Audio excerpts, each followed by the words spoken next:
Saya akan berangkat umrah beberapa hari lagi.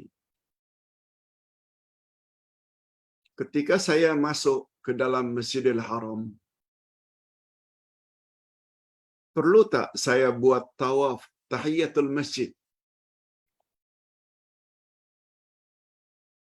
Bagaimana jika saya tidak dapat melakukan tawaf tahiyatul masjid? Boleh tak saya ganti dengan salat tahiyatul masjid? Baik. Yang bertanya ini orang yang faham bahwa Masjidil Haram tidak ada salat sunat tahiyatul masjid. Beza dengan Madinah. Beza dengan mana-mana masjid yang ada di dunia ini. Masuk masjid, salat sunat tahiyatul masjid sebelum duduk. Kita dah bahas dah dalam buku yang Ustaz tulis,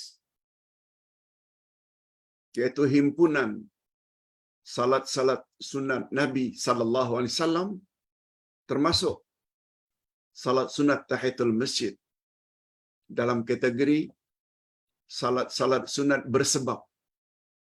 Apa sebab awak salat sunat tahiyatul masjid? Tahiyatul masjid maknanya menghormati masjid. Saya salat sunat tahiyatul masjid karena sebab ingin menghormati masjid.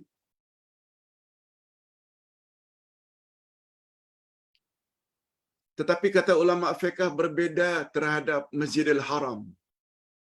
Tahiyatul masjid untuk Masjidil Haram adalah tawaf sunat. Tawaf itu namanya tawaf tahiyatul masjid. Tawaf untuk menghormati Masjidil Haram. Hadirin dan hadirat,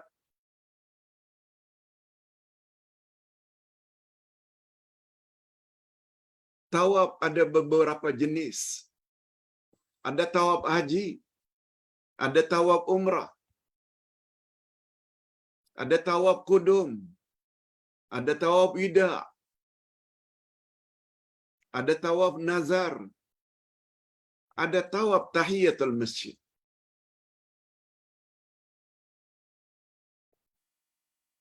Itu sebabnya bagi yang ingin pergi umrah, Ustaz galakkan sangat, tolong baca pedoman haji dan umrah menurut Rasulullah sallallahu alaihi wasallam, ringkas dan tepat. Semalam Ustaz memberi bimbingan kepada saudara yang ingin berangkat menuju umrah beberapa hari lagi. Ustaz beri bimbingan secara ringkas.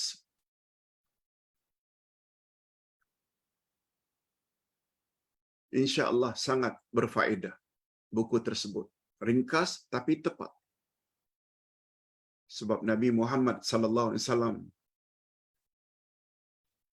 bersabda, "Khudhu anni manasikakum." Ambil hanya daripadaku pelaksanaan ibadat haji dan umrah kamu. Manasik. Kembali kepada persoalan. Apalagi sekarang ini kondisi dalam Masjidil Haram tidaklah seperti dulu-dulu ramai, kecuali dalam bulan Ramadan yang lalu. Sekarang sudah mula ditapis balik. Berapa yang boleh masuk? InsyaAllah sangat memungkinkan bila masuk saja Masjidil Haram, usahakan supaya buat terlebih dahulu sebelum duduk tawaf tahiyatul masjid. Tentu saja perlulah kita datang lebih awal daripada masuk waktu. Bila masuk waktu, semuanya mesti salat berjamaah. Nah, andai kata tidak dapat buat, Pak Ustaz. Ya, Hukumnya pun hanya sunat. Boleh buat dan dapat pahala, tak buat pun tak dosa.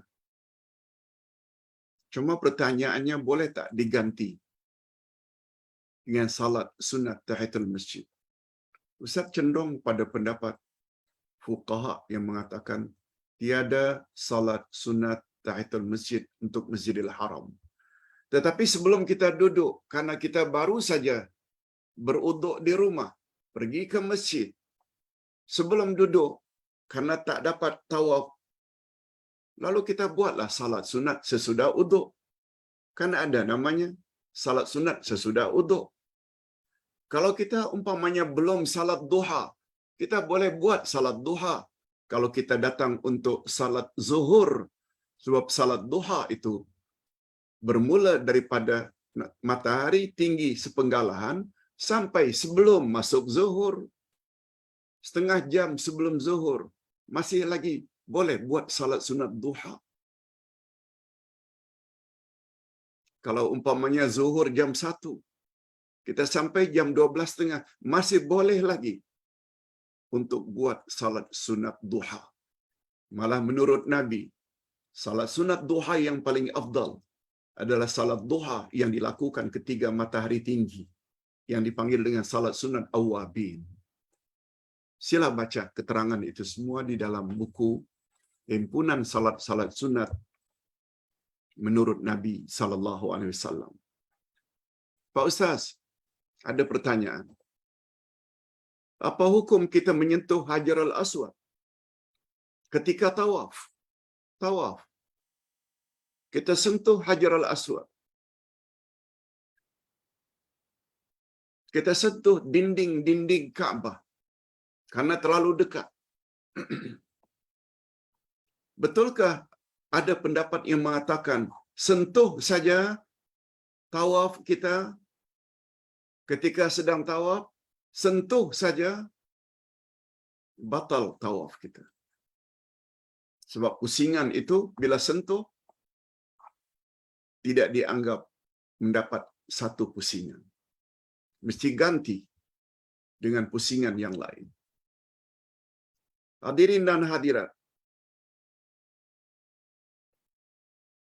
sungguh banyak dalil yang datang dari Nabi menggalakkan supaya kita mencium Hajarul Aswad. Kalau tak dapat mencium, cukup kita istilam, kita sentuh dengan tangan. Kita cium tangan kita. Sebab Nabi pernah tawaf ketika itu sambil menaiki keledai. Lalu beliau sentuh dengan tongkatnya, lalu Nabi cium tongkatnya.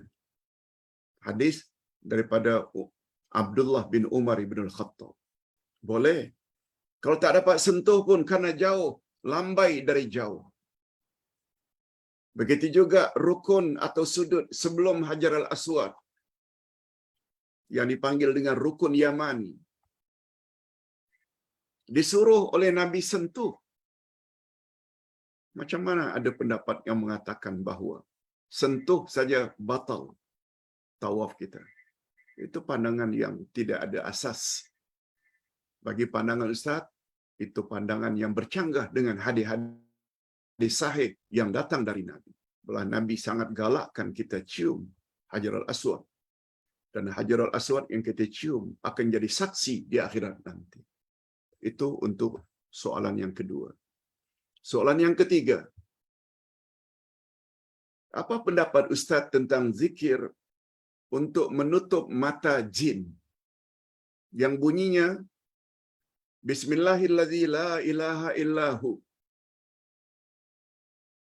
Hadirin dan hadirat, Rasulullah sallallahu alaihi wasallam memang suruh umatnya kita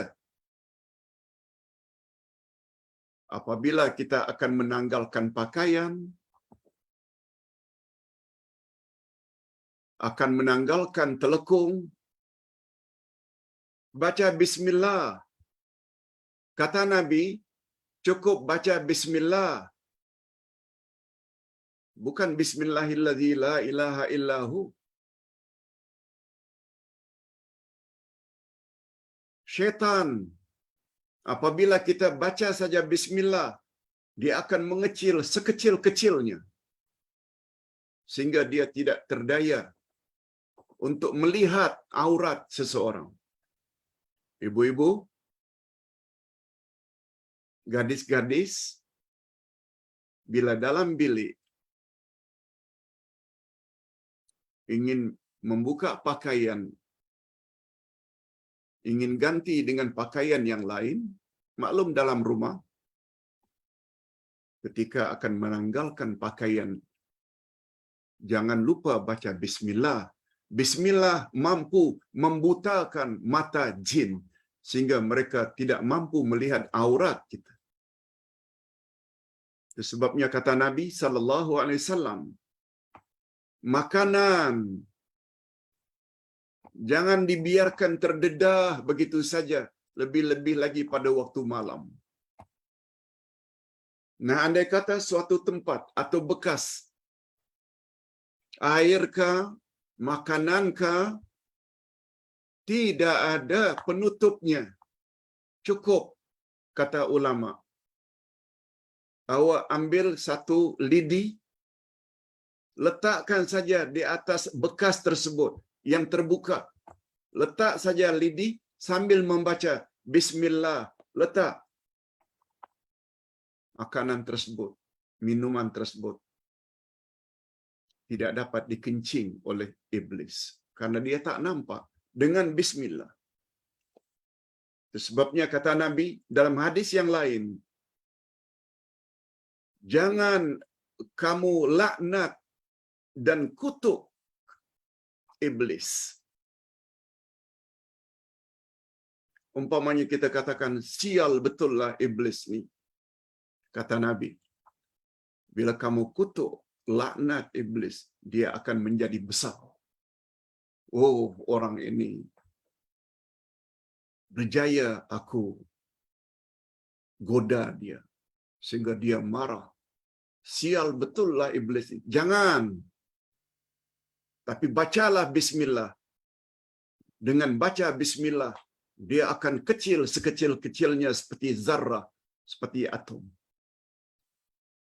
Ini belajar agama sampai ke peringkat itu. Sebab satu hal yang tak dapat dinafikan, syaitan dan konco-konconya, dia dapat lihat kita. Kita tak dapat lihat dia. Tapi insya-Allah dengan bismillah, buta matanya untuk melihat aurat kita. Jangan lupa tanggal telekung, tanggal pakaian, baca bismillah. Sebelum masuk tandas, baca bismillah. A'udzubillah, Allahumma inni a'udzubika minal khubuthi wal khaba'ith. Ya Allah, aku mohon dilindungi daripada syaitan jantan dan syaitan betina. Jangan baca bismillah dalam. Jangan. Sebelum masuk, kita baca doa tadi. Nah, yang terakhir, Pak Ustaz, boleh tak saya sebelum bepergian,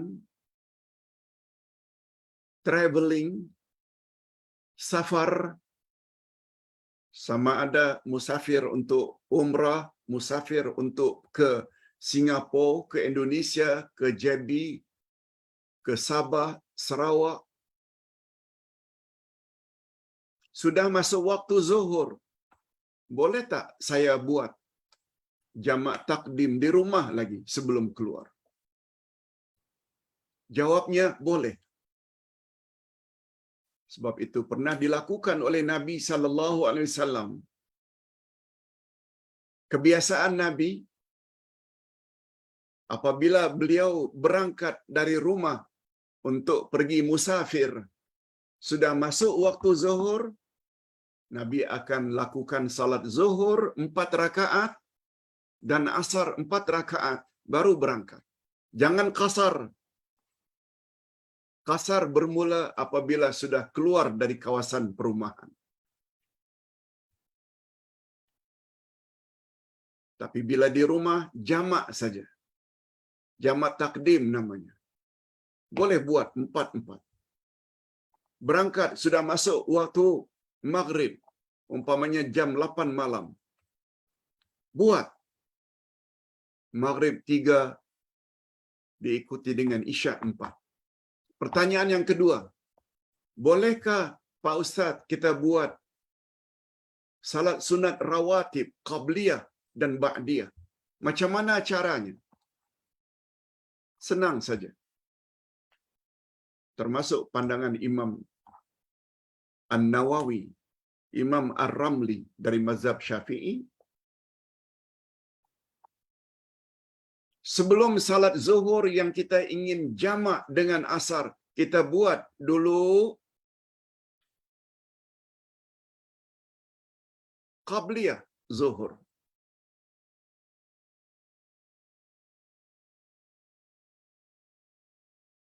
Dan karena salat jamak mesti mualat, mualat ini maknanya dia beriringan. Tidak boleh ada senggang antara zuhur dengan asar. Kecuali qamat saja. Oleh sebab itu, qabliyah zuhur 4 ke atau 2 rakaat boleh. Salat zuhur, setelah salat zuhur, kita qamat sekali lagi. Salat asar 4 rakaat. Nah, setelah selesai salat asar, kita buat setelah itu ba'diyah zuhur. Ba'diyah zuhur kita buat after asar yang kita jamak dengan zuhur. Bukan in between antara zuhur dengan asar. Buat ba'diyah zuhur. No. Ba'diyah itu kita lakukan setelah kita lakukan zuhur dan asar, kemudian baru buat ba'diyah zuhur. Dan untuk asar kan tidak ada ba'diyah. Demikian juga andai kata kita berangkat jamak maghrib dan isyak. Tidak buat qabliyah maghrib, silakan.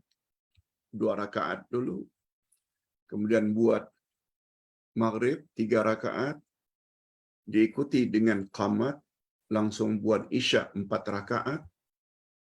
Nah, setelah isyak baru buat salat sunat sesudah maghrib, salat sunat sesudah isyak, lalu boleh disambung lagi dengan witir, walaupun pada waktu itu belum lagi masuk waktu isyak.